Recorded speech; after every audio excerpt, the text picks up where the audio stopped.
4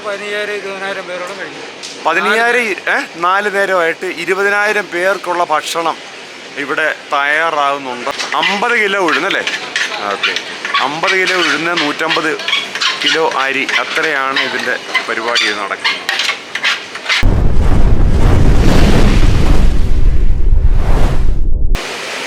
ഏവർക്കും നമസ്കാരം.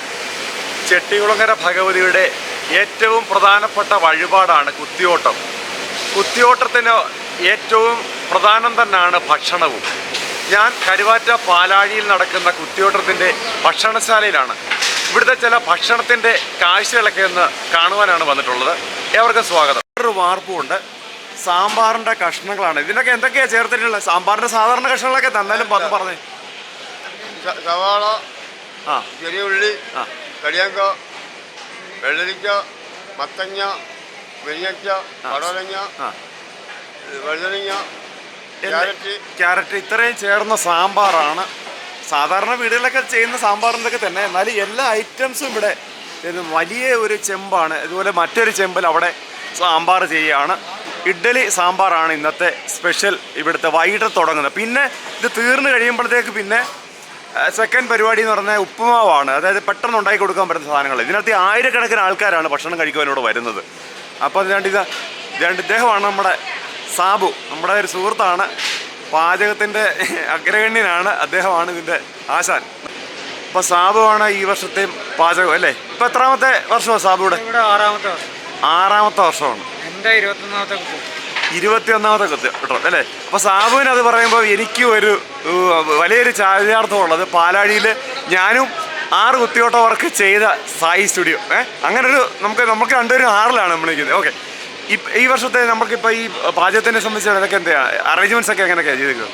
ഇപ്രാവശ്യം ഇതുവരെ വന്നതിനെക്കാളും ഭയങ്കര തിരക്കാണ്. ദിവസം കൊണ്ട് 4 നേരം കൊണ്ട് 15,000-20,000 പേരോളം കഴിക്കും. 4 നേരമായിട്ട് 20,000 പേർക്കുള്ള ഭക്ഷണം ഇവിടെ തയ്യാറാകുന്നുണ്ട്. എന്തൊക്കെയാണ് വിഭവങ്ങളൊക്കെ എന്തൊക്കെയാണ്? നമ്മൾ രാവിലെ കാപ്പി, ഇഡ്ഡലി സാമ്പാർ, ഉച്ചയ്ക്ക് ഊണ്, 7 മണിയായി ദിവാറാൻ കഴിയുമ്പോൾ പിന്നെ അടുത്ത കാപ്പി. അത് ഇഡ്ഡലി, സാമ്പാർ, ഉപ്പാവ്, കടല, അവല്, അങ്ങനെ പഴം, ഗ്രീൻ പീസ്. അത് കഴിഞ്ഞ് രാത്രി സദ്യ. അത് കഴിഞ്ഞ് പരിപ്പും പപ്പടവും പായസം കൂട്ടിയുള്ളത്. എല്ലാ ദിവസവും പരിപ്പും പപ്പടവും പായസവും ഉണ്ടല്ലേ? അപ്പോൾ നാട്ടുകാർക്ക് സുഭിക്ഷമാണ് ഇവിടെ വന്നാൽ അല്ലേ? കുത്തിയോട്ടം എന്ന് പറയുമ്പോൾ ഭക്ഷണമാണല്ലോ ഏറ്റവും വലിയ. കുത്തിയോട്ട ചെവിട് കാണുക, ഭക്ഷണം കഴിക്കുക, കരിപ്പട്ടി കാപ്പി, ഇതൊക്കെയാണല്ലോ ഇവിടെ പ്രത്യേകത. ഇതിൻ്റെ കുത്തിയോട്ടത്തിൻ്റെ ഏറ്റവും വലിയ പ്രത്യേകത എന്ന് പറഞ്ഞാൽ അശ്വതി സദ്യയാണ്. ഈ വർഷം എന്താണ് അതിൻ്റെ അറേഞ്ച്മെൻറ്റ്സ് ഒക്കെ? എങ്ങനെ? 25,000 പേർക്കുള്ള ഭക്ഷണം തയ്യാറാക്കണം അല്ലേ? അപ്പം നാളെ തുടങ്ങണം അല്ലേ? തുടങ്ങണം അല്ലേ? അതിൻ്റെ കൂട്ടത്തിൽ തന്നെ നാളത്തെ പൊലുവിൻ്റെ സദ്യയും ഭയങ്കരമാണല്ലോ, വിശേഷപ്പെട്ടാണല്ലോ. അപ്പം ഈ അശ്വതി സദ്യ എന്ന് പറയുമ്പോൾ എന്താണ് ഇപ്രാവശ്യത്തെ അറേഞ്ച്മെന്റ്സ്? എന്തൊക്കെ ഐറ്റംസ് ഒക്കെ എന്തൊക്കെയാണ്? പച്ചടി, കിച്ചടി, അവിയല്, തോരന്, ഇഞ്ചി, നാരങ്ങ, മാങ്ങ, പരിപ്പ്, സാമ്പാർ, പുളിശ്ശേരി, മോര്, പായസം. പായസം എത്ര? ഒരു ഇത്ര 27,000 പേർക്കുണ്ടല്ലേ? അതെ. അപ്പോൾ ഒരു പ്രസാദം കഴിക്കാൻ നാനാ സ്ഥലങ്ങളിൽ നിന്ന് ജാതി മതഭേദമന്യേ എല്ലാവരും വരുന്നു എന്നുള്ളതാണ് ഇതിൻ്റെ ഏറ്റവും വലിയൊരു പ്രത്യേകത. ദിനത്തിൽ ജാതിയോ മതമോ വർണ്ണ വ്യത്യാസമില്ലാതാണ് ആൾക്കാർ ഈ കുത്തിയോട്ടത്തിൽ സഹകരിക്കുന്നുള്ളതാണ് പ്രത്യേകത. അപ്പം സാബുവിൻ്റെ തിരക്കാണല്ലേ? അപ്പം നടക്കട്ടെ, നമുക്ക് ഇടയ്ക്കിടയ്ക്ക് ചോദ്യങ്ങളെ ചോദിക്കാം. ഇത് കേട്ടോ, വലിയ ഈ ബിരിയാണി ചെമ്പ്, വലിയ ചെമ്പിലാണ് ഇഡ്ഡലിയൊക്കെ ഇങ്ങനെ സെറ്റായിരിക്കുകയാണ്. അതിങ്ങനെ ഒരു 6:30 ആകുമ്പോൾ ദീപാരാധന കഴിയുമ്പോൾ ഭക്ഷണം തുടങ്ങും. ഏകദേശം ഈ ഇഡ്ഡലി സാമ്പാർ കഴിഞ്ഞ് ഉപ്പുമാവായിരിക്കും. അത് കഴിഞ്ഞ് പിന്നെ സദ്യയുണ്ട്. അതൊക്കെയാണ് ഇതിൻ്റെ ഭക്ഷണക്രമങ്ങൾ എന്ന് പറയുന്നത്. പിന്നെ ഇതിൻ്റെ ഒരു പ്രത്യേകത എന്ന് പറഞ്ഞാൽ ഏതൊരു ആൾക്കാർ ഈ വീട്ടിൽ വന്നാലും ഒരു ഭക്ഷണം ചോദിച്ചാൽ അത് കൊടുത്തിരിക്കും. അതാണ് കുത്തിയോട്ടത്തിന്. അതായത് ഭഗവതിയുടെ വിവിധ രൂപഭാവങ്ങൾ നമുക്ക് ഈ കുത്തിയോട്ട വേളകളിൽ ദർശിക്കാൻ സാധിക്കും എന്നുള്ളതാണ് ഒരു പ്രത്യേകത. അതുകൊണ്ട് തന്നെ വരുന്നവരെ എല്ലാം ആദരിച്ചു വിടുക എന്നുള്ള ഒരു ചടങ്ങാണ് ഇതിനകത്തിൽ. ഭക്ഷണക്കാര്യത്തിലാണ് അത് ഏറ്റവും വളരെ ശ്രദ്ധിക്കുന്നതും.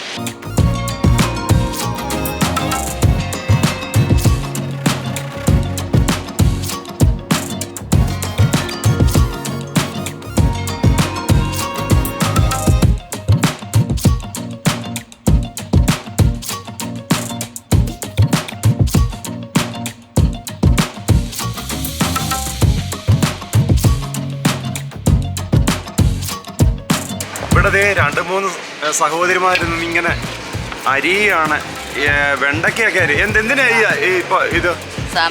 സാമ്പാറിനൊക്കെ ഉള്ള വെണ്ടയ്ക്ക അരിയാണ്. വീട് എവിടെ നിങ്ങളുടെ? പട്ടാഴി അല്ലേ? കൊട്ടാരക്കര അല്ലേ? കൊട്ടാരക്കര പട്ടാഴിന്നൊക്കെ വന്നവരാ, ദൂര സ്ഥലങ്ങളിൽ നിന്നൊക്കെ വന്നതാ. രാത്രിയിലേക്കുള്ള ചോറ് ഒക്കെ ഇങ്ങനെ റെഡിയാക്കി വെക്കുന്നുണ്ട്. പല സെക്ഷനായിട്ടാണ് ഇവിടെ പരിപാടികൾ നടക്കുന്നത്.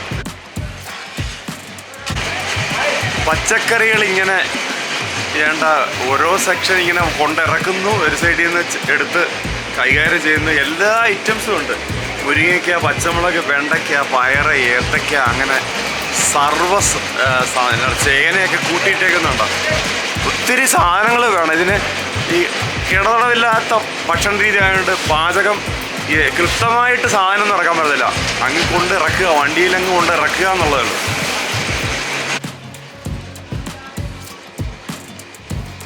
ഈ സൈഡിലെല്ലാം ഗ്രൈൻഡറിൽ തേങ്ങയൊക്കെ അരയ്ക്കുന്നു, മാവൊക്കെ അരയ്ക്കുന്നു. അതുകൊണ്ട് ഇവിടെ കുറച്ച് പേരിരുന്ന് ഇങ്ങനെ എന്തോ ആണ് പരിപാടികൾ. ഏതാണ്ട് സ്ക്രാപ്പൊക്കെ ചെയ്യുന്നു. പേരെന്തുവാ? എവിടാ വീട്? ഹരിപ്പാടല്ലേ? ഇതെന്തിനുള്ള പരിപാടി ചെയ്ത?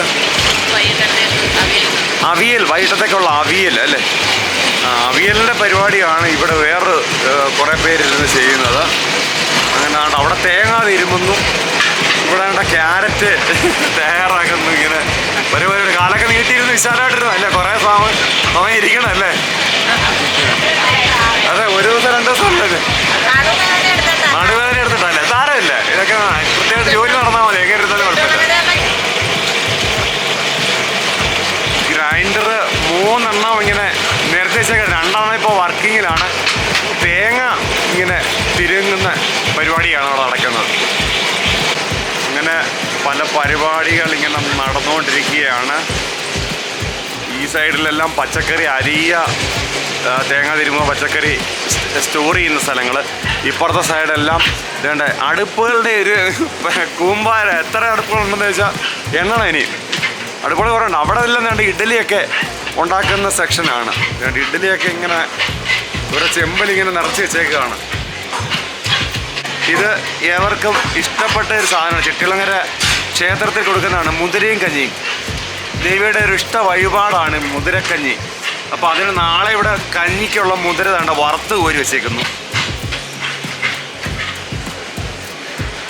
3 വലിയ ഇഡ്ഡലി കുട്ടകം അങ്ങനെ സെറ്റായി കണ്ട ഒരു സൈഡിൽ ഇങ്ങനെ സെറ്റ് ചെയ്യുന്നു, ഇളക്കുന്നു, മാവൊഴിക്കുന്നു എന്ന് വേണ്ട പല പരിപാടികളാണ് നടക്കുന്നത്. ഇത് ഒരു തട്ടിൽ എത്ര ഇഡ്ഡലി കൊള്ളും? 500 ഒരു ഇതിൽ കൊള്ളും അല്ലേ? 500 ഇഡ്ഡലിയാണ് ഈ ഒരു ഇഡ്ഡലി കൂട്ടത്തിൽ ഒറ്റ ട്രിപ്പിൽ. അപ്പോൾ അങ്ങനെ 3 എണ്ണം ഉണ്ട്. 1500 ഇഡ്ഡലി അറ്റ് എ ടൈം, ഒരേ ടൈമിൽ ചെയ്യുന്ന പരിപാടിയാണ് ഇവിടെ. ചേട്ടാ, ഒരു ഉദ്ദേശം ഒരു എത്ര ഇഡ്ഡലി നമ്മൾ ഇന്ന് ഉണ്ടാക്കുന്നുണ്ട് ഇവിടെ?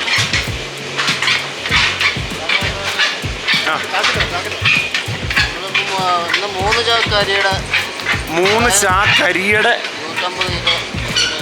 ആണോ? 3 ചാക്ക് അരി, അതായത് 150 കിലോ അരിയുടെ അതിന് വരുന്ന ഉഴുന്നല്ലേ? അത്രയാണ് ഇവിടെ ഇന്ന് തയ്യാറാക്കുന്നത്. 50 കിലോ ഉഴുന്നല്ലേ? ഓക്കെ, 50 കിലോ ഉഴുന്ന്, 150 കിലോ അരി, അത്രയാണ് ഇതിൻ്റെ പരിപാടി നടക്കുന്നത്. ഇഡ്ഡലി മാവ് നിറച്ച് ഇങ്ങനെ സെറ്റ് ചെയ്ത് വെച്ചേക്കാണ് ഒരു സൈഡിൽ. വളരെ ഈ ഒരു രസകരമായ കാഴ്ചകളാണെന്നുള്ളതാണ് ഇത്. നമ്മളൊരു മറ്റ് ഫുഡ് ബ്ലോഗൊക്കെ ചെയ്യുന്നതിൽ നിന്ന് വ്യത്യസ്തമായ ഒരു കാഴ്ചയാണ്.